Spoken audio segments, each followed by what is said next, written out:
A 40-minute drive from Halifax and just minutes away from one of Nova Scotia's finest beaches is the small community of Lake Charlotte.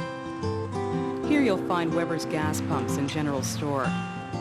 Behind this, a piece of land is being developed for an unusual project. It's a recreation of a typical rural Nova Scotian village from the period 1940 to 1950, and it's a recreation that's based not on building buildings from scratch, but it's based on rescuing buildings that will fulfill their original function. The first time I heard about this is when I stopped for gas at Ford's gas pumps, and he started telling me a little bit about this idea he'd had, which he'd inherited, I guess, from his father. My father died in '63. Before he died, he envisaged a museum or an area where the local history could be preserved. And so when he died, the idea died with him, to an extent. The thought of creating a living history stayed with me. In, I believe it was 1994, the province asked for proposals, something that would encourage jobs, anything that was interesting. And we proposed it. And they took it. Okay? We had a strong group who believed that it was worthwhile and that we could achieve it. And we just went from there. It wasn't like a one or two buildings thing. This was like a major project. In dollar terms, you know, it's probably close to $1 million right now. And a project of that order of magnitude for a small community is a major project. I mean, it's a huge, huge undertaking.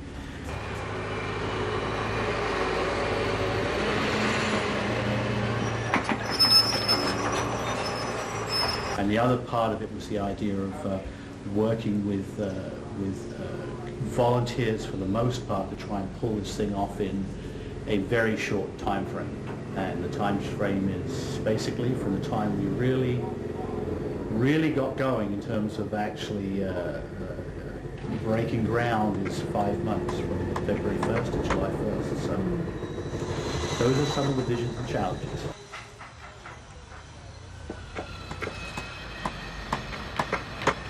So as you go around the site, you'll come into the general store, and then you'll visit the Esso garage, and then the cookhouse behind you that's being built now, and then that'll be the second attraction on the tour. Oh, the big attraction is suggesting to people that they can step back into what life was like in the 1940s, gives them some idea of life before television and life before the internet and that kind of thing, and take them back to the days of the one-room schoolhouse. What's happening at the same time as we're building the cookhouse, the garden people are down there planting the garden because they want to have things growing by opening day, which is July the 1st. Canada Day is opening day. This footing here and foundation is for the school. This will be the school being brought in from Little Harbor. That'll probably happen in about a week or so. Down near the Clam Harbor Beach Road, there's a church on the side of the hill there, and that'll be coming here. We move it with a Sagador crane, big crane, and we move it with low bed trailers. So the church is lifted up, put on the low bed trailers. They're brought in here. The crane comes in behind them and lifts it off and puts it on the foundation, which will be poured here next week. So it's taken in one piece? We're going to try and do it in one piece. If we can't do it in one piece, we'll cut the roof off. We cut that off just below the eaves, so that the roof is one section and the walls and the floor are another section. How do you cut the roof off? You cut it off with a chainsaw, a couple of chainsaws, just cut around, just like cutting the top off a box.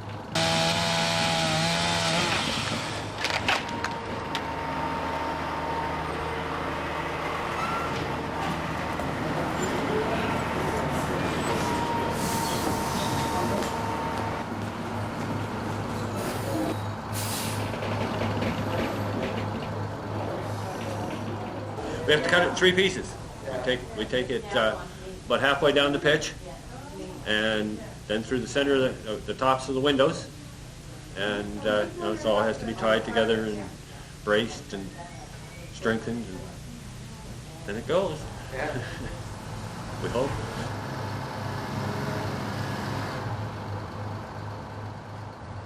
Memory Lane Historic Village at Lake Charlotte is being constructed out of ancient buildings that are brought into the site, as well as some new buildings that we have to build because there aren't any left to come into the site. Chain of command to the board of directors was very clear, and then all the subcommittees, it was very clear, and when it got down to things like money, everybody had budgets, they knew what they had to work with, and I think that was the structure, but that would not have worked unless you had along with that like a very strong spirit of commitment and cooperation for people to throw themselves into it and make it happen, because there's all kinds of things that happen that I had no idea in a sense that were happening.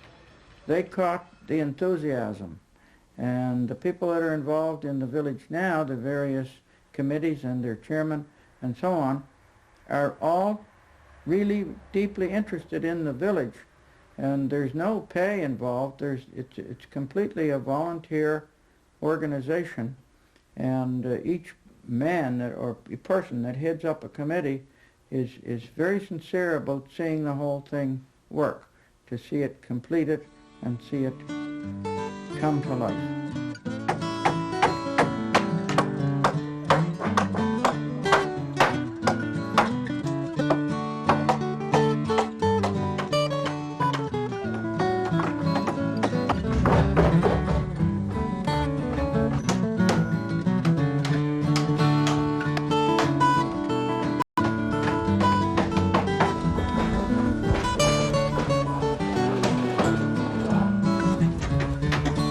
The design was a concept from way back in Ford Weber's father's day, when these cookhouses were common around projects and working areas and so on. And this is where the people would congregate. They'd eat here, they'd have their meetings here, they'd have their social functions here.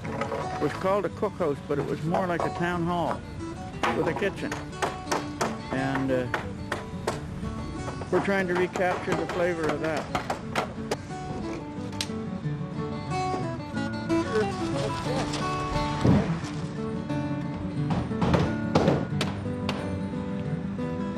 This particular building here is 95% built by volunteers. That's nothing short of amazing. Well, it's the best job I've seen in 70 years.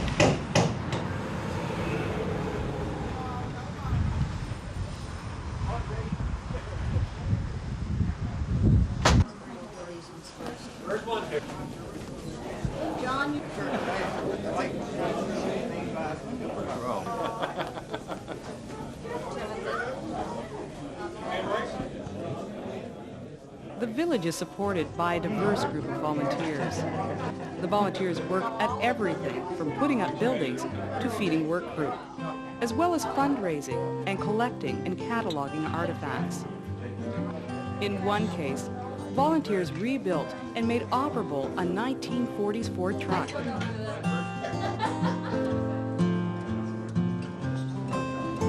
In time, a manager was hired to coordinate many activities. Are you on schedule for this project? No, we are behind schedule.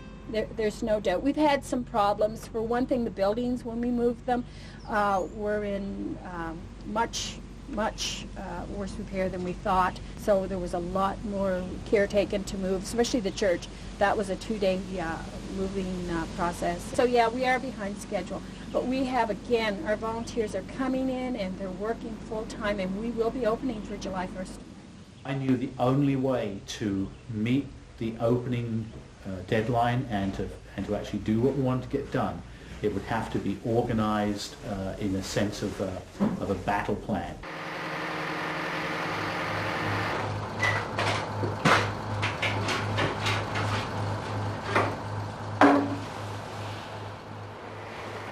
There's a little piece on the door, on one of the doors in the store, but that was a little piece being done. That was being done.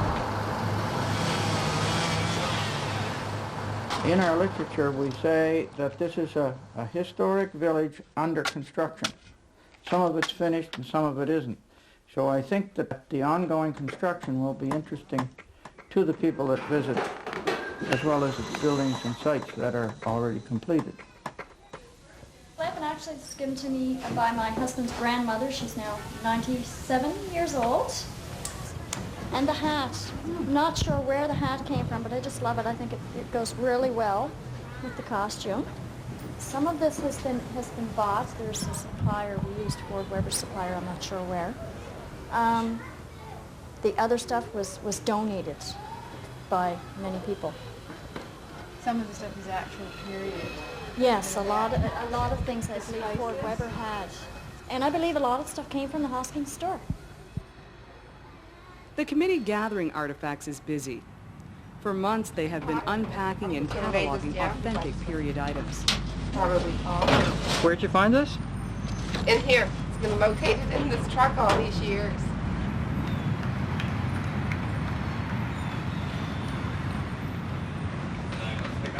Yeah, there's some stresses, but you know, it's part of it, and it makes it fun.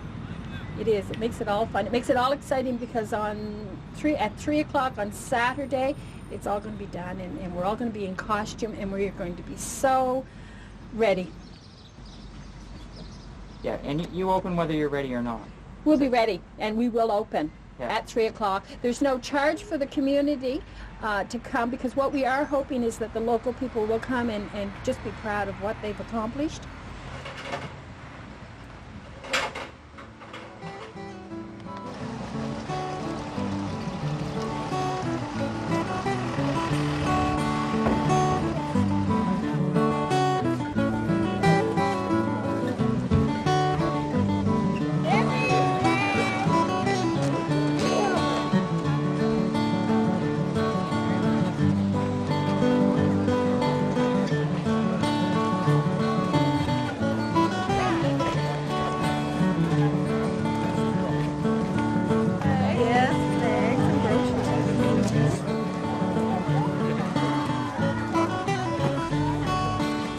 Better way to do it is when we get to the end, you'll see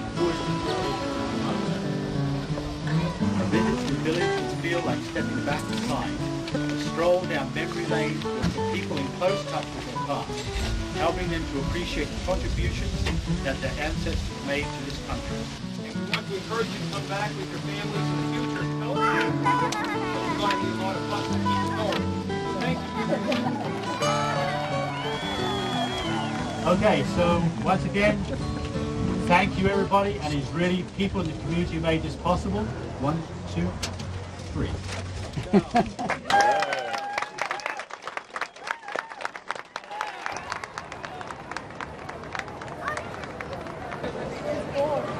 We hug your board. You don't have to enough.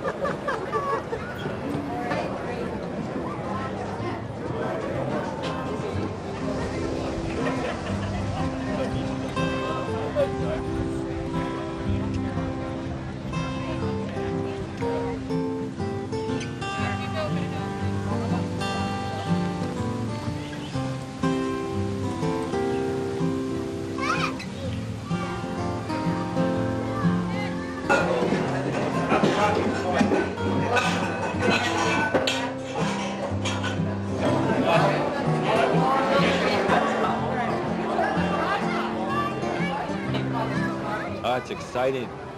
It's exciting. It's vibrant. It's going to put a new face on our community.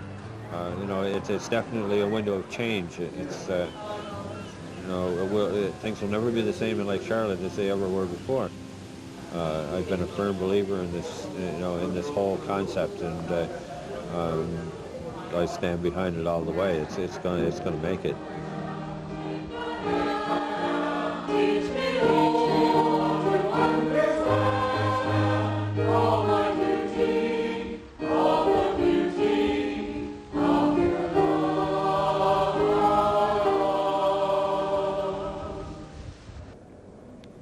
Really surprised in a way at the amount of people that were here. The church was practically full, yes. And it was great. It gave me a good feeling.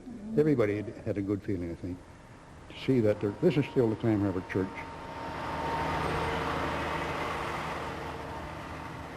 Year 2 brings new challenges and new milestones, such as securing the reconstructed bell tower for the church.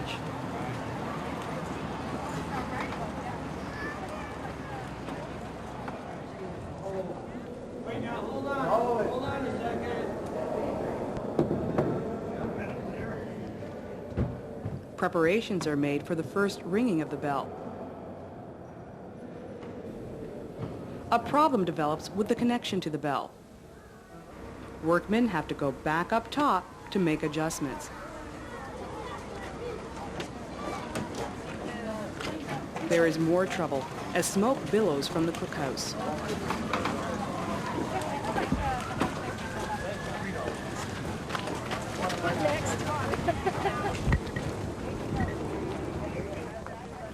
It is a false alarm. Just the wood stove. Just the wood stove up. In all the confusion, a new sound cuts through the air.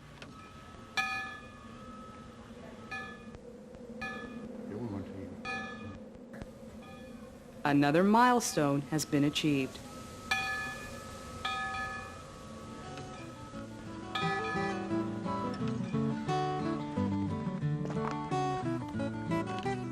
Domestic animals are added to the village in the spring.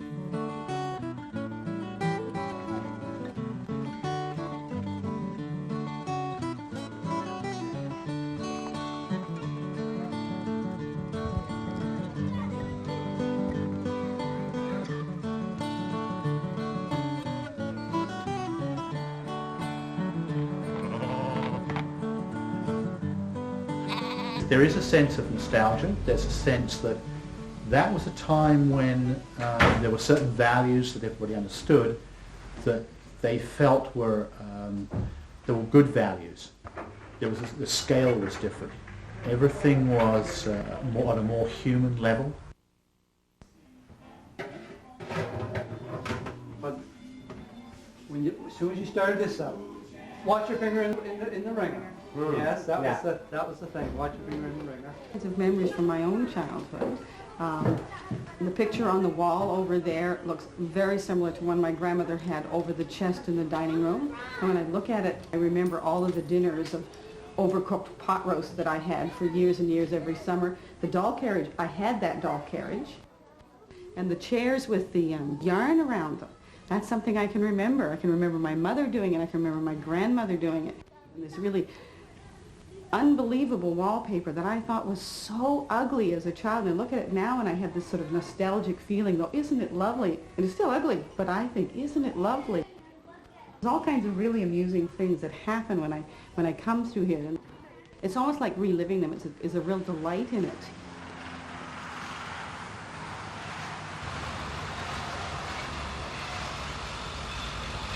As the village takes shape, visitors and groups begin taking notice. These graduate students have come together to study how education can best serve rural areas. The Memory Lane Heritage Village is seen as a model project with wide-ranging benefits for the community. It took 7 years to be here. 7 years of lobbying, of working, of changing plans, of designing, laborious work by a whole community to make this happen. The interest was the thing that really amazed me. The interest that the community had. They just welcomed us, and we had people coming, offering to work. All right, because they knew it was the right thing. Maybe they weren't going to get an instant benefit, but maybe their children will. And that's showing up now. We have students that are coming along here. We have tradesmen that are coming through, and that's helping. It's helping our community. I'm wondering about the antiques. I'm looking in the kitchen. Did your family have them, or did the people in the community give them to you or lend them to you? Since my father had asked me to do this, and he envisaged using most of his things, but incorporating the things of the village. I just didn't throw anything out. Okay? So I have all that he had to start with, plus everything I've gathered since. And I didn't realize it, but most of the community did exactly the same. And I didn't tell them, they just kept everything. So we're getting a tremendous number of offers. And it's hard to say no, but we have to try to get the best items. So it is coming. These are all community things, everyone. This particular building was actually the Upper Lakeville butcher shop. We don't have a butcher shop now on site, but butcher shops would have been very common because people didn't have refrigeration, they didn't have freezers. The store itself was going to be demolished, and it was going to be demolished long before we knew that Memory Lane was going to happen. There was an incredible flurry of activity to try and save it. We didn't know what we were going to do with it. We had an idea that maybe someday we could get it into this dream that Ford's father had. But it was long before we had any of the money really to do that, and it was a great community effort. They took it down, they put it on a flatbed truck, and they brought it and put it in storage. I do everything off the cuff. So if I said to you the Pledge of Allegiance, would you all know what I would mean? This is our flag. Its colors are red, white, and blue. Its colors are red, white, and blue. Red means be brave. Red means be brave. White means be pure. Blue means be true. Yes. Did the teacher live in the school? No. Someone would board them, like they'd stay with a family. Maybe a family that maybe had already had about 13 children living. In 2 short years, an unused piece of land has been transformed into a historic village. Through vision and perseverance, and by working together, these village builders have created a project they hope will strengthen their community. I like the village, or Memory Lane, because I've lived through this. So it's not artifacts to me, it's real. Because the different things that I saw was part of my life. So it's for the younger people in the class, these are artifacts, but this is a way of life that I remember. And I'm kind of wondering why we left it.